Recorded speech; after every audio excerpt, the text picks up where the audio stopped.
Le système bancaire a longtemps été mystifié en Afrique. À l'époque, je me souviens, pour avoir une carte bancaire, il fallait aller dans une banque et présenter certains documents et payer une certaine somme chaque année, même si on n'utilisait pas le compte. Ce qui a rendu ça vraiment très difficile. Pourtant, en Afrique, au Cameroun en particulier, le numérique se développe énormément et plein de gens ont besoin des cartes bancaires. Mais comment faire pour avoir une carte bancaire vraiment simple, sans aucun frais à payer, les frais d'entretien et consorts? En fait, simple quoi. Comment faire pour avoir cela? Aujourd'hui, nous allons voir tout cela avec Cédric, le créateur de Cash.me, une application qui permet de générer des cartes bancaires virtuelles, une application qui permet de faire des transferts d'argent à travers l'Afrique et bientôt à travers le monde. Il va nous expliquer comment fonctionne l'application, les différentes utilités de l'application. Donc, si vous avez longtemps rêvé d'avoir une carte bancaire qui fait des publicités sur Facebook, sur Google Ads, sur TikTok Ads et que les banques traditionnelles vous bloquent, suivez cette vidéo jusqu'à la fin. À la fin de cette vidéo, vous allez avoir votre carte bancaire. Restez donc scotché jusqu'à la fin de la vidéo. Alors, Cédric, tu vas te présenter pour ceux qui ne te connaissent pas.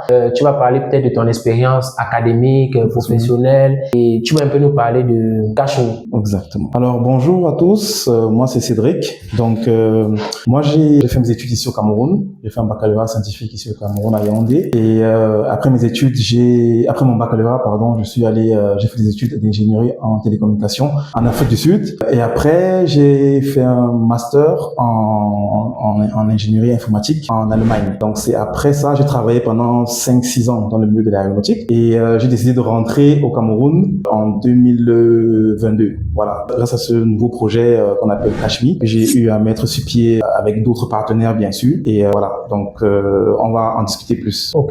Alors Cédric, ton parcours est vraiment très enrichissant. Bon, est-ce que tu peux nous dire c'est quoi réellement Cash.me? Alors Cash.me, c'est cette application qui a été mise sur pied en 2022 et qui permet aux utilisateurs d'obtenir une carte virtuelle à un prix modeste de 3500 francs. On est en promotion, disons, jusqu'à décembre. Et avant, la carte était à 6000, mais bon, on a réduit les prix à 3500 au vu de la demande. Et la carte est créée, elle est virtuelle, elle est créée et elle vient avec un solde de 2000 francs CFA qui correspond environ à 3 $. Donc, c'est une carte qui est américaine parce qu'on travaille avec des banques aux États-Unis et on produit on fournit deux types de cartes qui sont les cartes Visa et les cartes Mastercard. Voilà. Et comme autre service qu'on propose aussi, nous avons les transferts d'argent entre les comptes Orange Money et MTN Mobile Money depuis différents pays tels que la Côte d'Ivoire par exemple. Donc un utilisateur en Côte d'Ivoire peut avoir l'application Cash.me, il télécharge, il s'inscrit, ensuite il pourra envoyer de l'argent de son compte Orange Money Côte d'Ivoire vers un compte Orange ou MTN au Cameroun. Ça se fait instantanément et en plus c'est gratuit. Comme d'autres pays aussi avec lesquels nous travaillons, nous avons le Burkina Faso, le Sénégal, le Kenya, la Tanzanie, l'Ouganda, le Rwanda et l'Afrique du Sud. Donc depuis tous ces pays, tous ceux qui ont Cash.me depuis ces pays pourront envoyer l'argent désormais gratuitement sur un compte Orange ou MTN au Cameroun. Voilà. Donc en gros c'est vraiment les services que Cash.me propose, en plus de la carte virtuelle. Ok, c'est vraiment magnifique Cash.me. Bon, maintenant je veux savoir, j'imagine que plusieurs personnes qui nous suivent aimeraient également connaître ça. Est-ce que Cash.me c'est plus une application uniquement pour générer des cartes virtuelles? Et en quoi tes cartes virtuelles sont meilleures par rapport aux autres sur le marché? Parce que nous sommes au Cameroun, tu n'es pas le seul. Il y a plein de cartes que j'ai utilisées dans le passé. Certaines j'ai été satisfait, d'autres. En quoi est-ce que ta carte est meilleure par rapport aux autres qui sont sur le marché? Alors on va pas citer les concurrents, mais les avantages par exemple de Cash.me c'est quoi? C'est que par exemple la recharge chez nous elle est instantanée, elle marche à tout moment. Parce que chez certains concurrents justement il y a des heures pour recharger et tout. Chez Cash.me ça passe à tout moment. Donc c'est 24 heures sur 24, 7 jours sur 7 vous pouvez faire la recharge. Du moment que Orange et MTN fonctionnent bien, la recharge est instantanée. Wow. Il y a aussi la possibilité de recharger jusqu'à 6,5 millions, on va dire environ 10 000 $ sur une carte en un mois. Voilà. Donc pour les commerçants qui font des grosses transactions, c'est aussi une bonne idée. Ils peuvent justement travailler avec nos cartes. Voilà.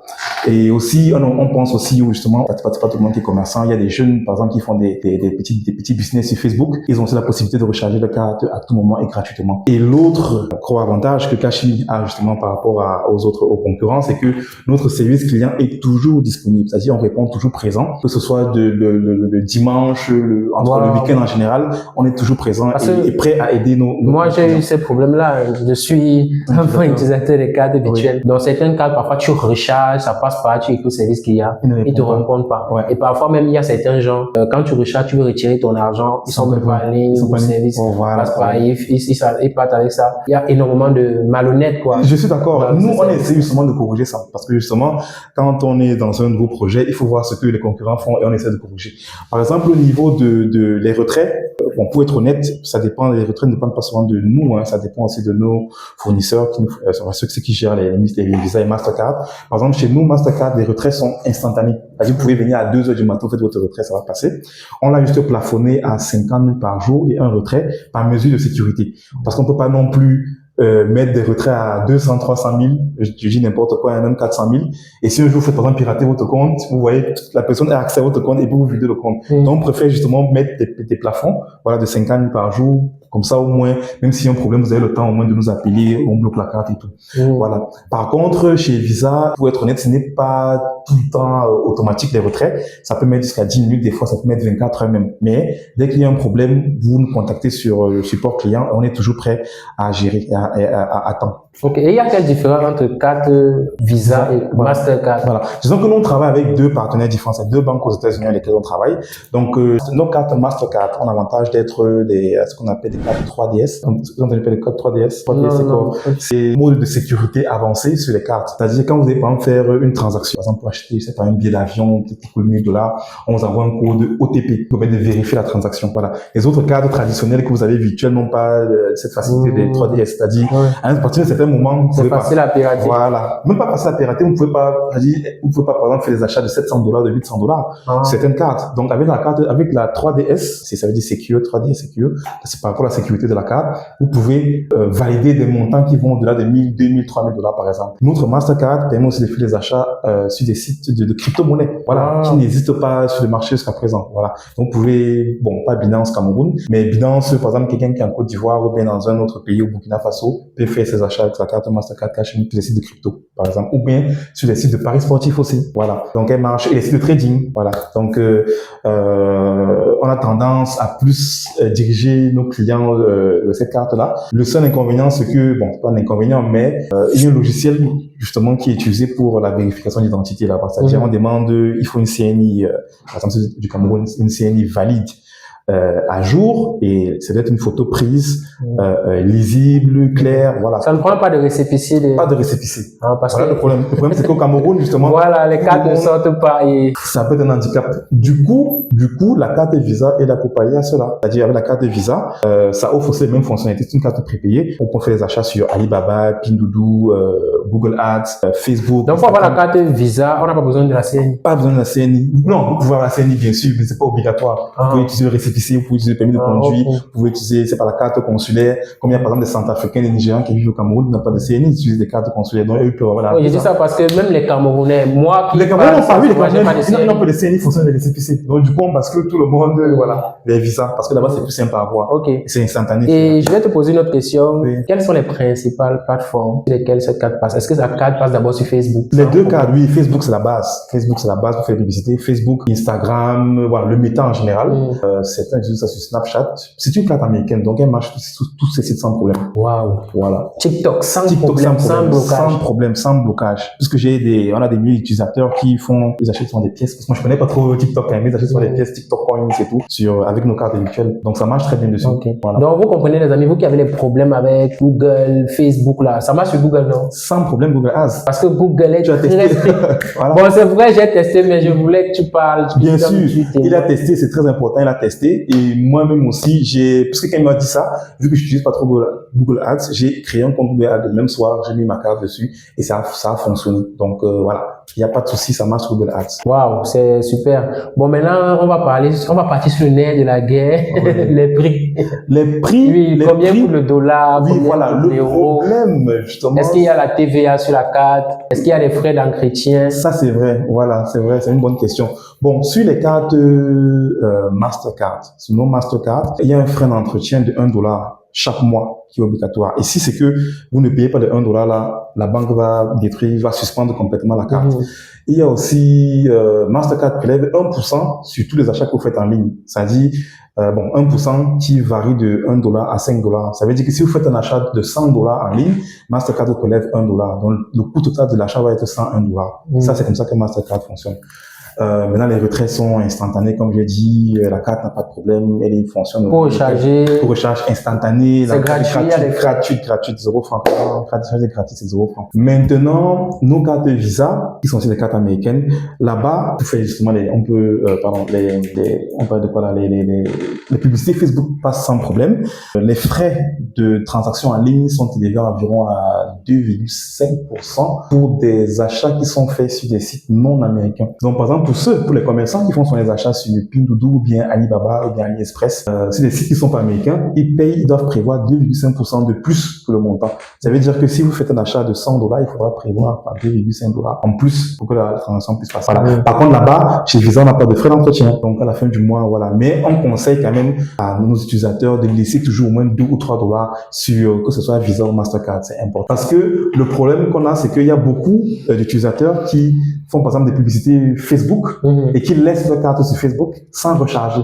Voilà. Et après, Facebook essaie de venir débiter. Après 1, 2, 3 tentatives, ils ne reçoivent pas le montant qu'ils veulent prendre. La carte est suspendue complètement. Oui, là, c'est normal. Non, mais il y a des gens qui ils ne savent pas. Il y a d'autres qui laissent, ils abandonnent leur carte là, ils laissent peut-être $1 ou 0,5. Et après, il abandonne sa carte, il s'attend à ce que sa publicité continue à tourner. Après, quand sa carte se bloque, il vient se plaindre au service client. Pourtant, c'est pas comme ça que ça marche. Il faut toujours laisser au moins $2 ou $3 sur la carte. Et quand sa carte est bloquée, qu'est-ce qu'il peut faire? Non, quand la carte est bloquée, là, ça dépend. Par exemple, chez Visa, après 3 tentatives, s'ils ne réussissent pas à prendre de l'argent sur la carte, ça se ferme automatiquement.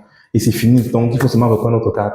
Maintenant, chez Mastercard, si ils essayent après 3 tentatives, la carte est bloquée. Voilà. Et maintenant, on donne la chance à l'utilisateur de contacter le service client afin de débloquer la carte. Mais on ne va pas le faire non plus tout le temps. Voilà. Donc, c'est pour ça qu'on conseille aux utilisateurs de toujours laisser au moins $2 ou $3 sur la carte pour pouvoir faire fonctionner sa carte. OK. Bon, maintenant, je veux savoir quel est l'avantage de CashMe par rapport aux banques traditionnelles? Les banques traditionnelles, pour parler honnêtement, il y a la recharge qui est instantanée. C'est-à-dire quand vous prenez une carte prépayée, je sais pas, on va pas citer les noms, on va dire les UBA ou bien EcoBank. Bon, vous avez, sans publicité, vous avez du mal à recharger par exemple votre carte à tout moment. Donc pour un commerçant par exemple qui veut faire des achats en ligne, peut-être à 2h du matin, il est obligé de faire le dépôt à la banque, faire le rang pour déposer la carte, pour recharger la carte et tout. Donc c'est un c'est l'avantage principal même des cartes virtuelles. Voilà, c'est qu'elles sont rechargeables par Orange et MTN. Je vous prends un exemple très banal. On a une cliente là qui est allée en vacances, qui était aux États-Unis et elle voulait acheter un billet d'avion urgent pour un de ses déplacements et bien sûr elle utilise les cartes des banques traditionnelles, mais elle devait faire comment pour recharger. Pourtant, elle avait l'argent sur son compte Orange Money et MTN Money. Donc, du coup, elle a rechargé sa carte virtuelle CashMe, elle a acheté son billet d'avion et elle a fait son déplacement au calme. Donc, c'est vraiment le plus grand avantage, quoi, de cette carte. Voilà. Et, le deuxième, se situe au niveau des plafonds. C'est qu'avec les banques traditionnelles ici, c'est des cartes, en CFA. Donc, du coup, elles sont plafonnées à 1 million par mois. C'est-à-dire, on peut pas faire un achat de plus de 500 000 en ligne, je pense même pas. Voilà. Pourtant, chez nous, on peut aller jusqu'à $10 000, donc environ 6 millions. Ça veut dire qu'on peut acheter sa marchandise, on peut, voilà quoi, déplacer plus de 1 million par mois. Donc pour moi, c'est les deux plus grands. Bon, moi, je vais ajouter ceci, ce qui me plaît avec les cartes virtuelles, parce que je fais beaucoup de pubs Facebook et Google, c'est au niveau des plateformes. Les cartes physiques, franchement, il y a trop d'échecs de paiement. Je ne sais pas pourquoi. Quand j'utilise une carte, je ne vais pas mentionner les banques ici, mais lorsque j'utilise une carte, toujours des échecs de paiement à tout moment. Et le support aussi, quand tu contactes le support, le support n'a vraiment pas ton temps. Et parfois, tu les expliques l'activité que tu fais, ils comprennent rien. Donc voilà un peu. C'est vrai que j'ai discuté avec plusieurs clients pour leur demander, parce que des fois ils se plaignent, ils nous contactent, ils se plaignent, ils disent non, par exemple chez tel concurrent, les prix sont comme ça, chez tel autre concurrent, les prix sont meilleurs, pourquoi est-ce que vous êtes si cher et tout? Mais non, ils disent souvent que bon, dans ce cas, continuez à utiliser le concurrent. Et ils me disent que non. Chez vous, même si c'est cher, on préfère quand même parce que au moins on peut discuter avec quelqu'un en temps réel quand il y a un problème. C'est-à-dire à tout moment dès qu'on écrit. Et vous comprenez vraiment les. Bien sûr, dès qu'il y a une requête, s'il veut faire un retrait, ça passe pas. On a déjà géré. Voilà. Ouais, un peu non. La carte passe aussi sur PayPal. Oui, la carte peut être liée à PayPal. Wow. Tous nos utilisateurs justement qui font les achats sur Alibaba et consorts passent par PayPal. Donc, ils peuvent lire les cartes à PayPal. Et on peut avoir combien de cartes avec l'application? On peut avoir jusqu'à 30 cartes. Wow. 30 cartes virtuelles. C'est magnifique. Voilà. Alors que les banques traditionnelles, c'est une ou deux cartes. Voilà. Il y a des gens qui ont plusieurs comptes Facebook, ceux qui font peut-être le marketing digital comme moi, qui gèrent plusieurs comptes de leurs clients. Si vous avez peut-être 10 clients. Donc, avec une carte dans les banques physiques, tu peux pas avoir plus de 2 cartes. Voilà. Moi, ce que je faisais souvent, c'est quoi? Lorsque ma carte avait déjà atteint un seuil de compte maximum. Ouais, sur Facebook, c'est 4 cartes. Ouais. Ce que je faisais, c'est quoi? Je pars à la banque, je dis qu'on m'a piraté ma carte, il faut que je change une autre carte. C'est comme ça que je faisais trop de casse-tête. Donc ici, en quelques secondes, on va avoir 30 cartes. Et vous allez gérer tout vos clients. Autant de comptes, voilà. Vraiment, c'est magnifique. C'est quelque chose que je conseille beaucoup parce que je ne parle pas de n'importe quoi sur la chaîne avant de parler de quelque chose. Moi-même, je l'utilise au quotidien. Et c'est vraiment quelqu'un de très honnête. C'est pas comme les autres, vous allez écrire, ils vont pas vous répondre, ils vont partir votre argent. Cette carte-ci, lorsque j'utilise ça, lorsqu'il y a un problème, il réagit rapidement. Même si vous devez récupérer votre argent. Il n'y a pas de souci. Sans problème. Voilà, c'est pas comme les autres cartes. Il y a plein de personnes qui sont fait bloquer beaucoup d'argent dans les cartes. Apparemment. Jamais pu utiliser. Oui.